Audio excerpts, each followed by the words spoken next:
In this video, I will review The Millionaire Next Door. This is a very popular book that is basically a case study on millionaires. It analyzes what all millionaires have in common and maybe some secrets that you didn't know about millionaires. If we simply follow the same attributes that millionaires have, then we're way more likely to become millionaire ourselves. We have to study them in order to become them. So this is a very important book that you must know everything about. So we're going to be talking about it in today's video.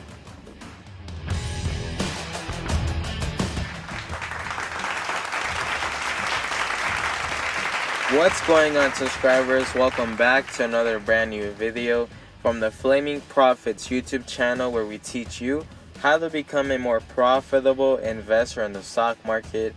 If you're new here, you definitely don't want to miss out on any upcoming videos that we're working on. So make sure you subscribe to the Flaming Profits YouTube channel and make sure you hit the bell notification button. That way you get notified as soon as we release brand new videos. Make sure you give me a like in this video, it really helps me out, and leave me a comment whenever you're done watching the video. I do want to share the amazing offers that these brokerages are offering right at the moment. So this is M1 Finance, a brokerage that I use every single day. They give you $10 as soon as you decide to get started investing with them. All you have to do is deposit $100 and they'll give you the $10 that you can use for any stocks. And then Robinhood, as soon as you sign up, they're going to give you a free stock. Yes, you heard me right. A free stock. All you have to do is sign up. It's very easy to do. And then Webull, even better, they give you 2 free stocks.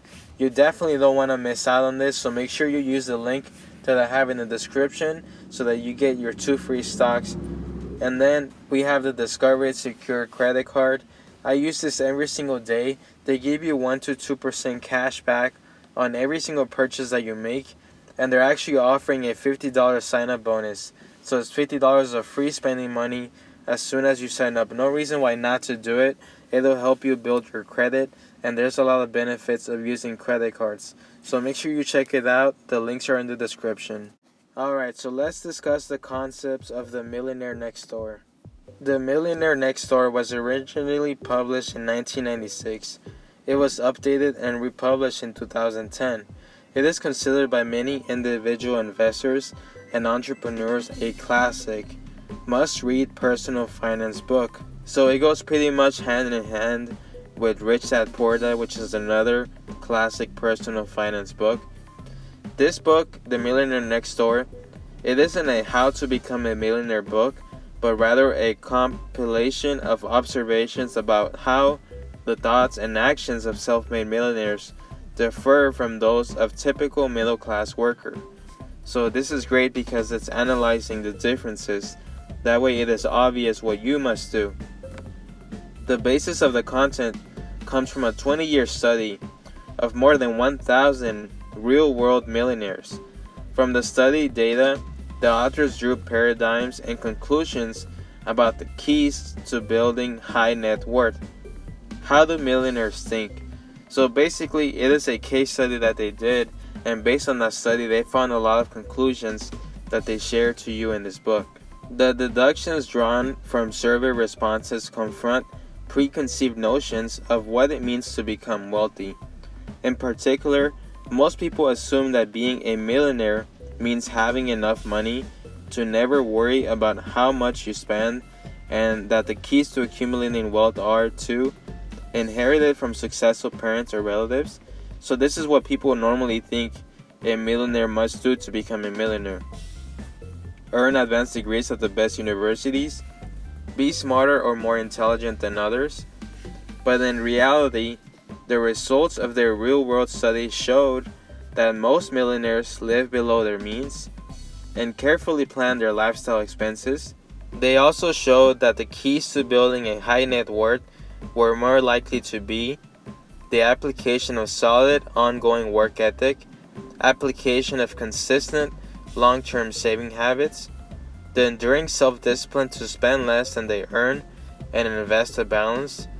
The authors go into detail with examples and logical analysis about the 7 prominent characteristics millionaires have in common?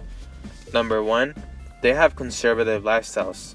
Second, they are efficient in allocating resources. This means time, money, and energy. Third, they place a higher priority on financial independence than on social status. Number 4, they made their own efforts without significant help from their parents. The next one is, they teach their own family members to be economically self-sufficient. Next, they focus on emerging market opportunities. They choose an occupation where they can become self-employed. And then, they also discuss the wealth index. Compare your net worth to what the authors call your wealth index. Wealth index is your age times the annual pre-tax household income divided by 10. A successful wealth accumulator has a net worth of twice their index. An average wealth accumulator has a net worth of around their index. An underachiever has a net worth of 1/2 or less than their index. The author asserts, and their evidence seems to confirm, there is a direct relationship between controlling family expenditures and accumulation of wealth. Underachievers tend to let their household expenditures levels be determined by their annual income. Successful wealth accumulators, by contrast, have predetermined annual budgets they operate within and carefully limit their expenditures to be less than their annual income. Most people have it all wrong. Wealth is not the same as income. If you make a good income and spend it all, you're not getting wealthier. You are just living high. Wealth is what you accumulate, not what you spend. So this is very important for you to understand. So how do you become wealthy? Most people get this wrong too. It is a seldom luck or inheritance or advanced degrees or even intelligence that enables people to amass fortunes. Wealth is more often the result of a lifestyle of hard work, perseverance, planning, and most of all, self-discipline. How do millionaires minimize taxes? Along the lines of living frugally and carefully monitoring their expenditures. The study found that the rich are experts at legally minimizing their taxes. Most millionaires structure their financial affairs so as to minimize their annual realized income and maximize their annual unrealized income. Our progressive tax code is designed to tax higher income earners. The millionaires tend to make most of their income from passive investments that are taxed at a lower rate. They also spend more time on financial planning than the average person and are more inclined to make use of trust for effective tax reduction, while the average high-income, high-consumption household realizes about 90% of its net worth each year in taxable income. Millionaires as a whole realize only about 7% of their net worth in income each year, which means only 7% of their net worth is subject to income tax. So why are you not doing the same thing the rich are? What is generational wealth? The study showed that around 66% of America's millionaires receive no economic subsidies from their parents other than college educations. Some of the self-made millionaires try to seed the economic well-being of their children by providing them with capital to start their own business. Yet despite this, the study data actually showed that there was a negative correlation between receiving funds and accumulating wealth. The more adult children received from their parents, the less they actually accumulated by their own efforts. This is why it's important for you to not give any big financial help to your children, because it's going to make them dependent on you. Some reasons proposed by the authors are insightful and interesting. Giving money to adult children sends a subliminal message. The parent doesn't think they will be able to make it on their own. The adult children generally fail to distinguish between wealth they have generated and wealth provided by the parents as a gift. Subsequently, the adult children perceive themselves as more productive than they actually are, which can lead to negative household consumption habits. In essence, giving money to adult children seems to encourage lifestyle consumption rather than saving or investing. So think twice before you try to finance everything for your children. Alright, so now for the overall conclusion of this book, the summary. The Millionaire Next Door isn't meant to be a how-to on becoming a millionaire. It is, however, an excellent book to get the inside look at the mind of a millionaire, based on a statistical study of 1,000 actual millionaires over a 20-year period. So this is real-life data that I'm sure all of you will enjoy learning about, because you can actually use this data to implement in your daily life. The findings clearly indicate that it's actually easier in the United States to achieve a high income than it is to accumulate wealth. Most people focus on generating high incomes. Real-world millionaires do that as well, but they then leverage the value of their income stream by moderating their lifestyle expenditure and investing the balance. They become wealth-oriented rather than consumption-oriented. The overall message is counterculture and not fundamentally shocking. The underlying keys to building wealth are fiscal discipline, sacrifice, and solid work. So that's how basically it is. It basically describes what is the actual factual information versus myths that a lot of people believe. So it's very essential that you learn what the actual reality is of millionaires. That way you start to realize how you can become a millionaire as well. There's a lot that the book covers that I can't mention in this entire video. So go ahead and check it out. It's a very good book. I learned a lot from reading it, and I'm sure you will as well. Let me know if you enjoyed this book review. Also give me a like and leave me a comment down below on your opinion on this summary. Millionaire Next Door. When author went to investigate on how people get wealthy, he found something odd. Many of the people who live in an upscale neighborhood and drive luxury cars do not have extreme wealth. Many people who have a great wealth do not live in an upscale neighborhood, nor drive luxury cars. Most of people have it all wrong about wealth in America. Wealth is not the same as income. If you make a good income each year and you spend it all, you're not getting wealthier, you're just living high. Wealth is what you accumulate and not what you spend. Wealth is more often the result of the lifestyle of hard work, dedication, planning, and most of all, self-discipline. It is very unfortunate that some people judge others by the choice in suits, watches, cars, and such. To them, wealthy people have excellent taste in materialistic things, but it is easier to buy fancy materials that denote superiority than to be actually superior in economic achievements. Spending time and money to pursue to look wealthy often has a predictable outcome: poor economic achievements. Frugal is the opposite of wasteful.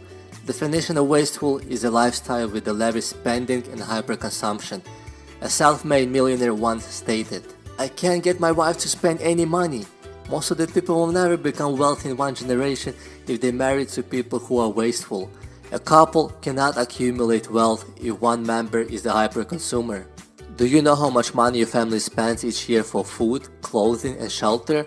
About 63% of the millionaires said yes to this question, but only about 30% of the high-income producing non-millionaires answer yes to this question. Millionaires see things differently. The goal is to become financially independent.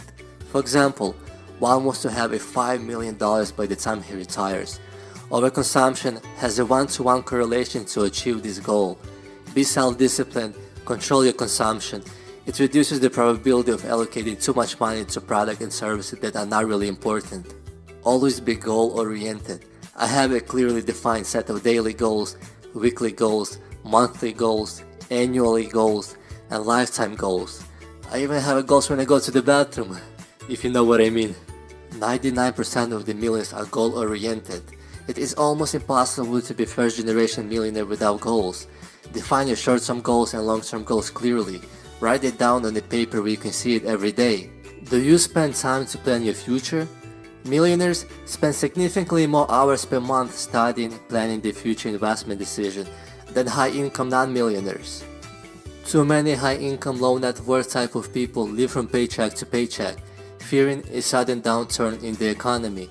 Most of the millionaires measure their success by their net worth but not by their realized income. For the purpose of building wealth, income doesn't matter that much. Author once asked a high-income, low-net-worth corporate manager a simple question: "Why is that you never participate in your tax advantage accounts?" He reported that unfortunately he could not participate. It seems that all his income went towards $5,000 monthly mortgage payment, 2 leased cars, tuition bills, vacation home that needs to be fixed up, and taxes. Being well-educated, high-income earner does not automatically translate into financial independence. It takes planning and sacrificing. There is an inverse relationship between time spent purchasing luxury items such as cars and clothes and time spent planning one's financial future. Consider this fact. Ben is a doctor. He makes around $300,000 annually, lives in an upscale neighborhood in an expensive house, drives luxury cars, buys expensive suits, goes to vacation a few times a year. His son goes to expensive university. Even though he is a doctor with a high salary, his lavish lifestyle keeps him away from being financially independent. Therefore, he is not wealthy. On the other hand, we have a small business owner, Mike. He makes around $100,000 a year. He lives in an average neighborhood in the apartment. He drives a used 2013 Toyota Camry. His son goes to decent college. Most of his free time he works on his goal and plans his future investments. He invests around 20% of his annual salary into tax-deferred account, which will compound to an enormous amount over time. Who do you think is wealthier, Dr. Ben or Mike? I think the answer is clear. Most of the millionaires that were interviewed by the author never spent in their lifetime near $65,000 for a car. In fact, more than half of the millionaires never paid more than $30,000 for a car. Remember, though Mr. Ben is not a millionaire, certainly in terms of the net worth, millionaires are able to afford a $65,000 car, but they ignore such opportunity. As often is said, that's why we are millionaires. Nearly 95% of the millionaires were interviewed own stocks. Most of them have 20% or more of their wealth in the publicly traded companies. Now, you would be wrong to assume that they're millionaires actively trading their stocks. Most don't follow ups and downs of the market day by day. Most of them do not call the stockbrokers each morning to ask how the London market did. Mike allocates about 10 hours in typical months, 120 hours a year to study and planning his future investment decisions. In contrast, Dr. Ben allocates 3 hours a month or fewer than 40 hours a year. You are not what you drive, they believe. The financial independence is much more important than displaying high social status. Mike, as well as other people who are financially independent, have never felt that their purpose in life is to look wealthy. According to Mike, that's why I'm financially independent. If your goal is to become financially secure, you will likely get it. But if your motivation is to make money to spend money in good life, you are never gonna make it. Just a quick summary, I just wanna highlight some key points. Live way below your means. Allocate time and money efficiently in a way to build wealth. Believe that financial independence is more important than displaying high social status. Be proficient to target market opportunities. So this is the end of this video. I hope you found something valuable, and thank you guys so much for watching. Make sure you subscribe to the Flaming Profits YouTube channel. That way you do not miss out on any brand new videos. And like I said, make sure you give a like to the video, leave me a comment down below. It really helps me out. And I'll see y'all in the next video. Peace.